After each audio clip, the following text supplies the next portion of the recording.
मुख्यमंत्री माझी लाडकी बहीण या योजनेची मुदत वाढवण्यात आली आहे। याविषयी मुख्यमंत्र्यांनी नेमकी काय माहिती दिली त्यावर आपण एक नजर टाकणार आहोत।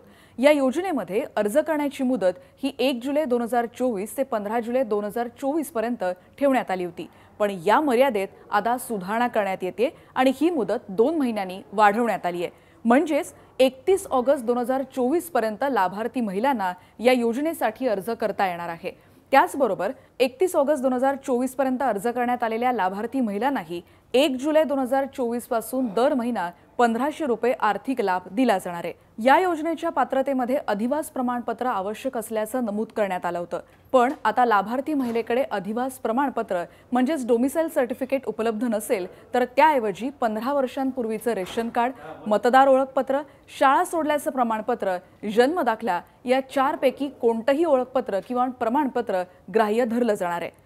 या योजनेतून 5 एकर शेतीची अट आता वगळण्यात आल्याचं देखील मुख्यमंत्र्यांनी स्पष्ट केलंय।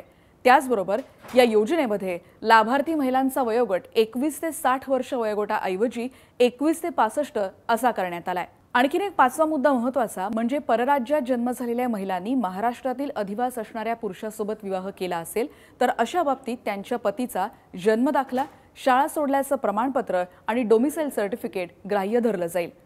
6वा मुद्दा असा की 2.5 लाख उत्पन्न दाखला उपलब्ध नसेल तर ज्या कुटुंबाकडे पिवळं आणि केशरी रेशन कार्ड उपलब्ध असेल त्यांना उत्पन्नाचा दाखला या प्रमाणपत्रातून सूट देण्यात आलेली आहे।